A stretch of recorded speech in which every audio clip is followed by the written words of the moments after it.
Hi, today I'm going to explain a horror fiction show called A Teacup.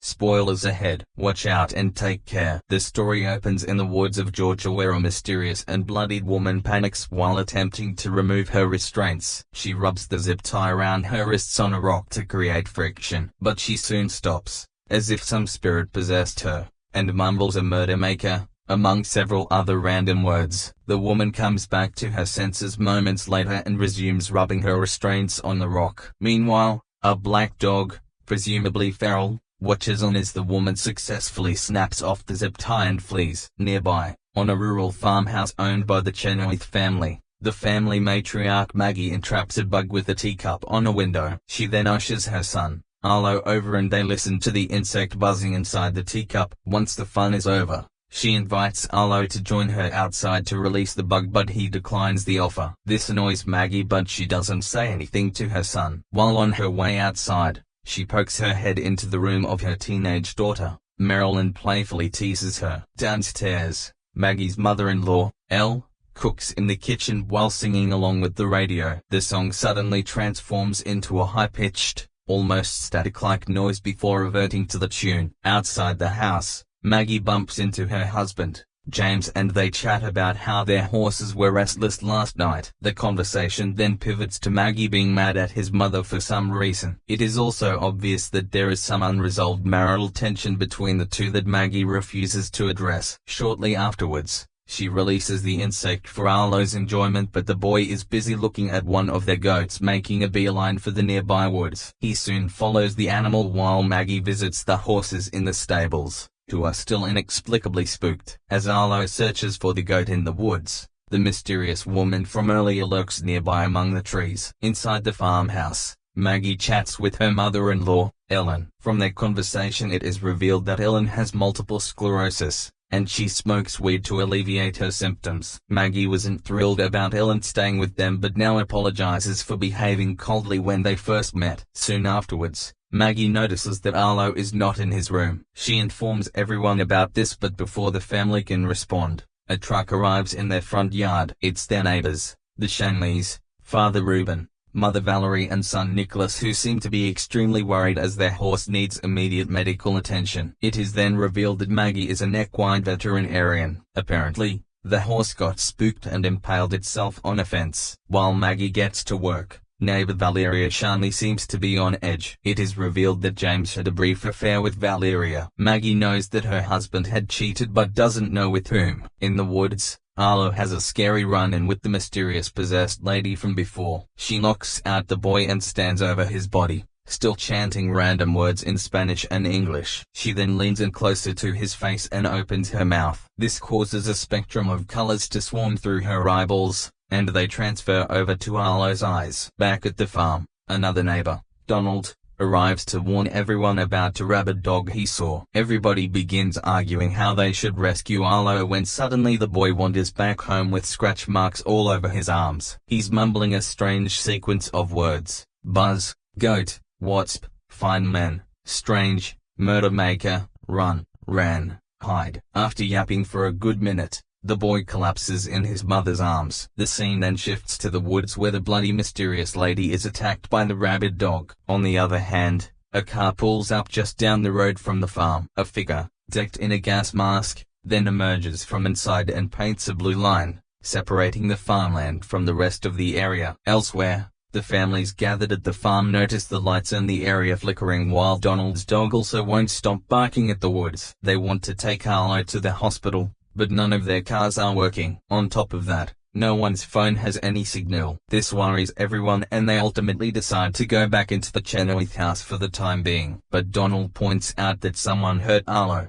so he'll go looking for that person before they can escape. In the bathroom, Arlo is feeling better and talking normally for the time being. His wounds are minor, and he doesn't remember what happened. But then out of nowhere, he says they need to go and starts repeating the weird words: murder maker. Arlo then tries to run away but bumps against Nicholas Shanley, causing the latter to hurt his head. This gives Maggie the opportunity to hold the kid down until he reverts to normalcy. Meanwhile, James and Reuben Shanley are saddling two horses to go to town for help when they notice a car on the road with the lights on. They run towards it and meet the masked man, who gestures at them to stop before pointing at the blue line on the ground. The mysterious stranger then holds up a board that says "Don't cross the line." A frustrated James tries to explain the situation and ask for help, but the man takes out a gun to keep them at bay. He then makes a new drawing on the board, revealing that the blue line is a circle surrounding the whole farm area. When James tries approaching him again,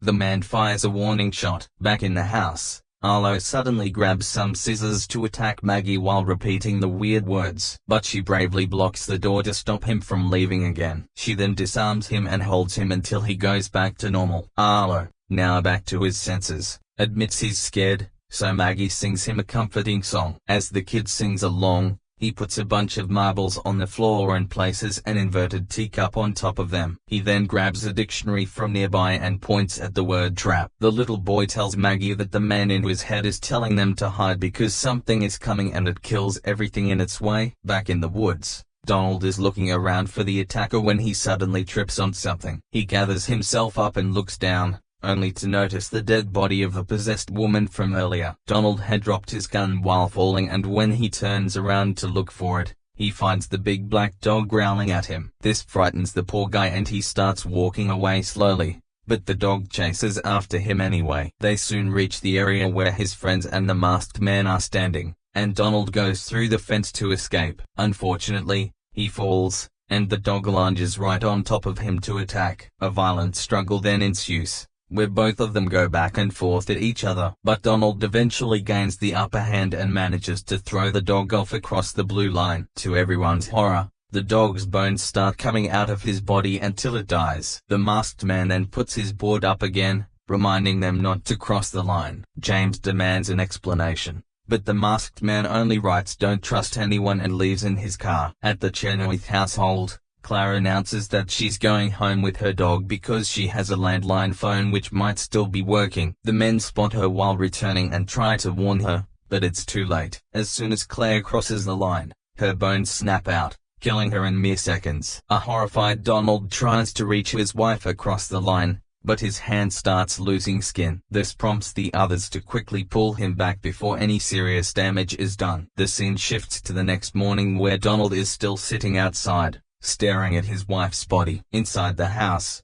Maggie asks her daughter to look after Arlo while she discusses the situation with James. He now wants to cross the woods to check on their neighbors, the Navarros. Maggie agrees to the idea and tells him to take Ruben, but James refuses to do so. This slightly enrages Maggie and she reveals that she knows about his affair with Valeria. Upon hearing this, James is stunned and he insists that the affair is over. He also apologizes, but she says it is too little too late. Unbeknownst to them, Ruben overhears their conversation from nearby and looks extremely hurt. Afterward he gives Maggie a gun before joining James for the trip. They leave on their horses, and after just a few minutes of riding, they find a snake that crossed the line and died a gruesome death. Meanwhile, Maggie takes Donald inside the house as the rest of the women cover his wife's body with a blanket. Maggie then bandages his injury and gives him a medicine injection that was made for animals. This makes Donald feel a bit better and he finally tells her about the body in the woods. In the rooms upstairs,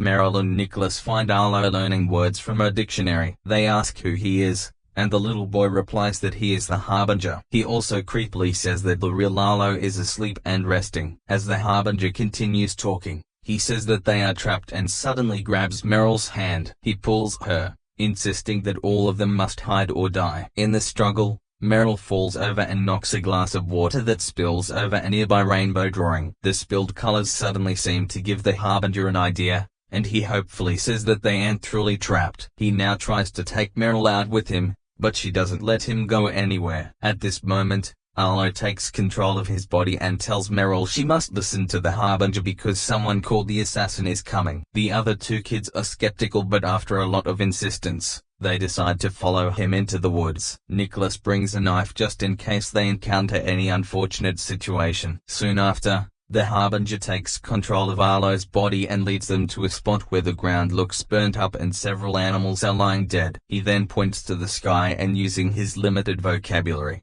claims that's where he came from. There's some rainbow-colored liquid on the rock nearby, and the Harbinger collects it in a jar. He explains that it's poison, but he still wants them to drink it. Harbinger claims that if they drink just enough, they'll be able to walk over the line. If they drink too much, they'll die, and if they don't drink at all, the assassin will kill them. Upon hearing all of this, a frustrated Meryl announces that they're going home. On the way back, she asks her brother about the entity's motives, and he says the Harbinger is on a secret mission. But before she can inquire further, they hear a car approaching and are forced to run away. Outside the house, Ellen chats with Valeria and reveals that she knows about the affair. This leaves the latter shocked, but she eventually admits that she's unsatisfied by the farmer's life with Ruben. Just at that moment, they see a van stop nearby, and a blond man with a bulletproof vest comes out. He ignores the woman's warnings and steps inside the blue line. The man then boldly claims that entering in is the easy part,